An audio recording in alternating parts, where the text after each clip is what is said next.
जैन साथियों, स्वागत है आप सभी का एक बार फिर से। उम्मीद है दोस्तों आप सभी बेहतरीन होंगे और आप सभी की तैयारी बहुत शानदार चल रही होगी। तो दोस्तों आपके एग्ज़ाम एसएससी, रेलवेज और यूपी के कोई भी एग्ज़ाम दे रहे हैं तो दोस्तों आपको पता है प्राचीन भारत के क्वेश्चन आपके एग्ज़ाम में बनते हैं। बहुत से लोग कहते हैं कि एसएससी में प्राचीन भारत के क्वेश्चन नहीं बनते हैं, तो मैं आपको आज दिखाऊंगा कि एसएससी प्रीवियस ईयर और मैंने आरआरबी यानी कि रेलवे के प्रीवियस ईयर उठाए हैं। आगे आने वाले समय में यूपी के और अन्य भी स्टेट के या कोई भी जो बेहतरीन क्वेश्चन मुझे लगेंगे मैं उठाऊंगा। ठीक है, प्रीवियस ईयर क्वेश्चन है, बहुत ध्यान से देखिए। 10 ही क्वेश्चन लिए हैं लेकिन 10 क्वेश्चन है बहुत इंपॉर्टेंट है। पहला क्वेश्चन आप सभी की स्क्रीन पर ये रहेगा। राइट आंसर क्या है? आरआरबी एनटीपीसी में पूछा गया क्वेश्चन है कि भीमबेटका के शैलाश्रय निम्नलिखित में से किसके लिए प्रसिद्ध है। पहले मैं भीमबेटका की अगर मैं बात करना चाहूँ तो भीमबेटका के बारे में आपको क्या पता है। तो देखिए, भीमबेटका की अगर खोज की बात करता है तो 1957-58 में इसकी खोज होती है। 1957-58 में इसकी खोज होती है। ठीक है, आपको ये कहाँ पर भीमबेटका की गुफाएं देखने को मिलेंगी? तो एमपी में देखने को मिलेंगे, मध्य प्रदेश में रायसेन जिला में देखने को मिलेगी। विष्णु वाकड़कर, ये आपने नाम सुना होगा दोस्तों, क्या है? विष्णु वाकड़कर, विष्णु वाकड़कर, ये वाकड़कर, ठीक है, वाकड़कर, वाकड़कार भी कहीं कहीं लिखा होता है। ठीक है, वाकड़कार, इन्होंने इसकी खोज की थी। ठीक है, मौर्य वंश से संबंधित है नहीं, मुगलों से नहीं संबंधित, प्रारंभिक द्रविड़ किला नहीं। इसमें दोस्तों प्राचीनतम साक्ष्य मिलते हैं और ज़्यादातर मानव जीवन के प्राचीनतम साक्ष्य चिन्हों का वर्णन मिलता है, क्योंकि ये सबसे प्राचीन गुफाओं में से एक है। और यहाँ पर ज़्यादातर दोस्तों आपको बता देते हैं, पहली बात प्राकृतिक चिन्ह देखने को मिलते हैं। कैसे मतलब? प्राकृतिक का मतलब जैसे शिकार वाले चिन्ह आपको, क्योंकि उस समय मानव शिकारी था तो शिकार वाले चित्र आपको यहाँ पर देखने को मिलते हैं। जीवन के, मानव जीवन में प्राचीनतम चिन्हों का वजह से ये प्रसिद्ध है। ठीक है, आइए अगले क्वेश्चन पर चलता हूँ। ये लीजिए आपका अगला क्वेश्चन। क्वेश्चन नंबर 2 कह रहा है कि सिंधु सभ्यता निम्नलिखित में से कौन सा स्थल पंजाब में स्थित है? पंजाब में स्थित है, आपको बताना है कौन सा स्थल पंजाब में पाया जाता है। अभी हम लोग रेलवे के क्वेश्चन फिर आगे एसएससी के क्वेश्चन करने वाले हैं। ठीक है, तो रोपड़ इस क्वेश्चन का राइट आंसर होगा। रोपड़ दोस्तों आपका कहाँ पर? पंजाब में पाया जाता है, याद रखेंगे। ठीक है, अगर रोपड़ की मैं बात करता हूँ 1950 में इसकी खोज हुई थी। कब दोस्तों? 1950 में रोपड़ की खोज की गई थी। ठीक है, और की कितने थे? बीबी लाल ने, बीबी लाल ने, बीबी लाल ने इसकी खोज की थी, याद रखें, बीबी लाल ने इसकी खोज की थी। ये भी बात आप सभी को याद रखनी है। ठीक है, पंजाब में रोपड़ जो है ये सतलज नदी पर पड़ता है, ये भी बात आप सभी को याद है। किस नदी पर? तो बोलेंगे सतलज नदी पर रोपड़ आपको देखने को मिलता है। ठीक है, याद रखेंगे। और यहाँ पर अगर मैं सच की बात करता हूँ तो कई बार इंपॉर्टेंट है, कुत्ते के साथ मानव को कुत्ते के साथ मानव को दफनाए जाने का साक्ष्य मिला। कुत्ते के साथ मानव को दफनाए जाने का साक्ष्य भी यहाँ से मिला है, याद रखेंगे, बहुत इंपॉर्टेंट हो जाएगा। ठीक है, आइए अगले क्वेश्चन पर चलता हूँ। ये लीजिए आपका अगला क्वेश्चन क्या कह रहा है, बताइएंगे। वर्ष 2019-20 के आसपास किस नदी के किनारे खुदाई के दौरान हड़प्पा शहर मिला? आपको पता होगा हड़प्पा जो सिंधु नदी, सिंधु सभ्यता का सबसे पहला अगर कोई स्थल खोजा गया तो दोस्तों वो हड़प्पा ही था। सिंधु सभ्यता का अगर कोई सबसे पहला स्थल खोजा गया तो कौन था? वो हड़प्पा ही था। 1920-21 में खोजा गया। ये रावी नदी के तट पर, आपको पाकिस्तान वर्तमान में रावी नदी के तट पर देखने को मिलता है, याद रखेंगे। और इसकी खोज दयाराम साहनी ने की थी। किसने दोस्तों? याद रखेंगे, दयाराम साहनी ने इसकी खोज की थी। किसने दोस्तों? दयाराम साहनी ने इसकी खोज की थी। रावी नदी के तट पर देखने को मिलता है, याद रखेंगे। हड़प्पा शहर सबसे पहला खोजा गया, इसलिए इसे हड़प्पा सभ्यता भी कहते हैं। क्लियर है आप सभी को? ये बात उम्मीद है आप सभी को याद रखना है। माउंटेगोमरी जिला पाकिस्तान में पड़ता है। दयाराम साहनी ने 1920-21 में खोजा था, रावी नदी के तट पर है।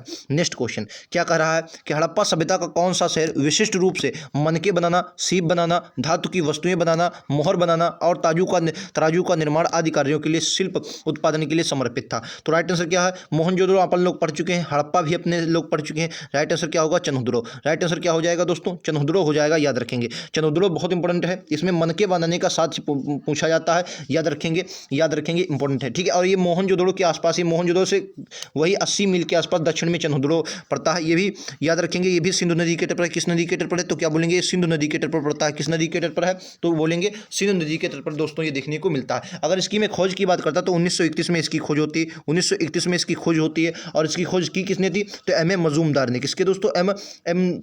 एमजी मजूमदार ने। किसने दोस्तों? एमजी मजूमदार ने इसकी खोज की थी। ये भी बात आप सभी को याद रखना है, जो आपके लिए इंपॉर्टेंट हो जाएगी। एक बात और भी यहाँ से याद रखना है, एकमात्र स्थल था यहाँ पर वक्राकार ईंटें भी मिली हैं, याद रखें, बहुत इंपॉर्टेंट। कैसी दोस्तों? वक्राकार ईंटें भी मिली है, वक्राकार ईंटें भी मिली है। ज़्यादातर आपको चौकोर ईंटें मिली हैं, आयताकार ईंटें मिली हैं, लेकिन यहाँ पर दोस्तों क्या है? वक्राकार ईंटें मिली है। कैसी? वक्राकार ईंटें मिली हैं, ये भी बात आप सभी को याद रखनी है। नेक्स्ट क्वेश्चन, क्वेश्चन नंबर 5 क्या कर रहा है कि प्रसिद्ध सिंधु घाटी स्थल मोहनजोदड़ो की पहली बार खुदाई किस प्रख्यात भारतीय पुरातत्वविद के द्वारा की गई थी? इंपॉर्टेंट क्वेश्चन है। तो पहली बार आर.डी. बनर्जी यानी राखलदास बनर्जी ने, किसकी?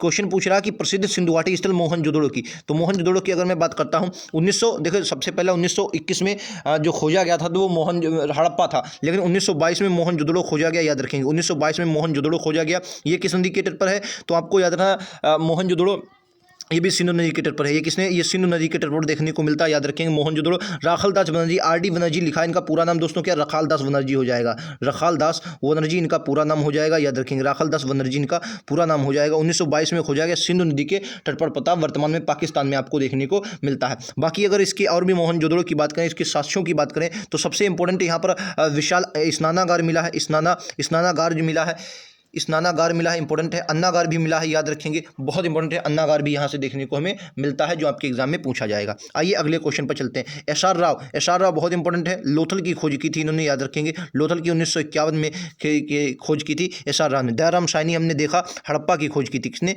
हड़प्पा की खोज की थी, दयाराम साहनी ने हड़प्पा की खोज की थी। क्लियर है। आइए नेक्स्ट क्वेश्चन पर चलते हैं। ये लीजिए अगला क्वेश्चन। क्या निम्नलिखित में से SSC MT में पूछा गया क्वेश्चन है दोस्तों, क्या निम्नलिखित में से कौन सा भारत में पुरातात्विक महत्व का एक पूरा पाषाण काल। देखिए हर कोई भी स्थल होता है, जैसे कोई बहुत से स्थल सिंधु घाटी सभ्यता, जैसे हड़प्पा है, मोहनजोदड़ो, सिंधु घाटी सभ्यता, बहुत से स्थल पूरा पाषाण काल के हैं, बहुत से स्थल मध्य पाषाण काल के हैं। तो इनमें से बताना कौन सा पूरा पाषाण काल का एक स्थल है जो भारत में स्थित है। तो अगर मैं अन्य स्थलों की बात करता हूँ, पुरातात्विक स्थलों की अगर बात करता हूँ, जैसे अगर मैं चिरांद की बात करता हूँ, चिरांद की, तो चिरांद जो है ये जो, अगर इनमें से सबसे पहले हुनासांगी की बात कर लेते हैं। हुनासांगी जो है दोस्तों ये पूरा पाषाण काल का स्थल है, और कहाँ पर देखने को मिलता है आपको, कर्नाटक में देखने को मिलता है। कहाँ पर दोस्तों, ये कर्नाटक में राज्य में स्थित है, याद रखें, पूरा पाषाण काल का स्थल है। बाकी अगर ये बात करते हैं बुजुर्ग होम हो गया, बुजुर्ग होम आपको कहाँ मिलेगा, गुफकराल के साक्ष्य मिलते हैं बुजुर्ग होम में, याद रखेंगे जम्मू कश्मीर में है। मेहरगढ़ बहुत इंपॉर्टेंट है, ये आपका पाकिस्तान में देखने को मिलता है। कहाँ पर, पाकिस्तान में देखने को मिलता है, याद रखेंगे। अगर मैं चिरांद की बात करता हूँ तो ये बिहार में देखने को मिलता है, इंपॉर्टेंट है, बिहार में देखने को मिलता है। और ये तीनों के तीनों जो स्थल है, ये तीनों के तीनों जो स्थल है, ये नव पाषाण काल के स्थल है। कैसे दोस्तों, नव पाषाण काल के स्थित है, ये भी बात आप सभी को याद रखनी है। और बाकी अगर मैं हुनासागी की बात करता हूं, ये पूरा पाषाण काल का स्थल है, जो आपके इंपॉर्टेंट हो जाएगा। आइए नेक्स्ट क्वेश्चन पर चलता हूं। ये लीजिए आपका अगला क्वेश्चन। क्वेश्चन क्या कह रहा है, ध्यान से पढ़िए, राइट आंसर देंगे। बताइए राइट आंसर क्या है। इस क्वेश्चन का राइट आंसर क्या होगा, निम्नलिखित में से, ये तो क्वेश्चन हम लोग, ये है क्वेश्चन कह रहा है, निम्नलिखित में से पुरातात्विक स्थल गर्त आवास के प्रमाण मिले थे। अभी मैंने आपको क्या बोला, गर्त आवास के प्रमाण कहाँ पर मिले हैं, तो राइट आंसर क्या हो जाएगा, इंपॉर्टेंट क्वेश्चन ये भी हो जाएगा, गर्त आवास के प्रमाण कहाँ पर मिले हैं।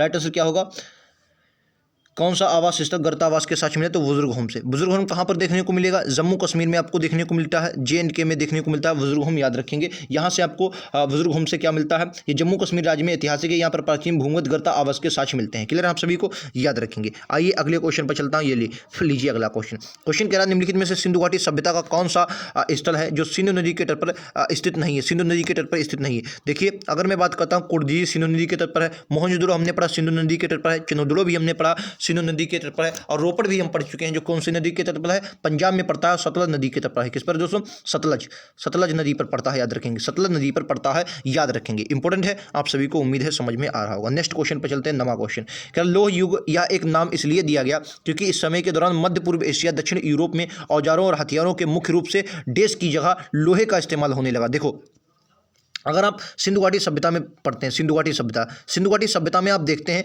ये सभ्यता कैसी थी, तो कांस्ययुगीन सभ्यता थी, कांस्ययुगीन सभ्यता थी, यानी कि कांस्ययुगीन सभ्यता का मतलब क्या है दोस्तों, यहाँ पर कांसा प्रयोग होने लगा था। क्या दोस्तों, यहाँ पर कांसा प्रयोग होने लगा। सबसे पहले अगर मानव ने कोई धातु खोजी तो आप क्या बोलेंगे, सबसे पहले दोस्तों तांबा खोजा, ठीक है, और क्योंकि तांबा में टिन मिला दिया, तांबा में अगर टिन मिला दिया तो दोस्तों कांसा बन गया, और टिन का उत्पादन सिंधु घाटी सभ्यता के लोगों ने टिन का जो आयात किया वो कहाँ से किया, तो दोस्तों अफगानिस्तान वाले क्षेत्र से किया, और कांसा बना लिया, ठीक है। तो कांसा तांबे की अपेक्षा कुछ ज़्यादा मजबूत था, इसलिए सिंधु घाटी सभ्यता आप देखते हैं कृषि में बहुत संपन्न हुई। लेकिन दोस्तों कांसे के बाद जब आप वैदिक काल पढ़ते हैं, वैदिक काल में भी धातु कोई इंपॉर्टेंट नहीं है, लेकिन जब उत्तर वैदिक काल पढ़ते हैं, कौन सी दोस्तों, उत्तर वैदिक काल, जैसे लोह युगीन सभ्यता भी पढ़ते हैं, उत्तर वैदिक काल जब पढ़ते हैं तो उत्तर वैदिक काल में आप क्या देखते हैं कि यहाँ पर लोहा आने लगा था। यहाँ पर लोह युगीन सभ्यता सबसे पहले कहाँ से दोस्तों, लोहे के अतरंजी खेड़ा से सबसे पहले लोहे के साक्ष्य मिलते हैं, ये भी याद रखें, कहाँ से दोस्तों, अतरंजी खेड़ा से, याद रखें, अतरंजी खेड़ा से, याद रखेंगे, अतरंजी खेड़ा से सबसे पहले लोहे के साथ मिलते हैं, ये भी बात याद रखेंगे। तो लोहा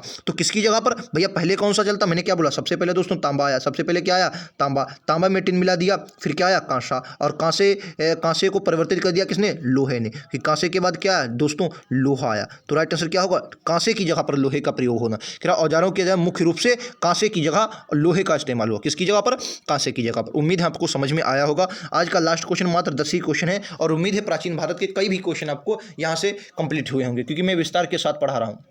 नेक्स्ट क्वेश्चन, इस क्वेश्चन का राइट आंसर क्या है बताइए।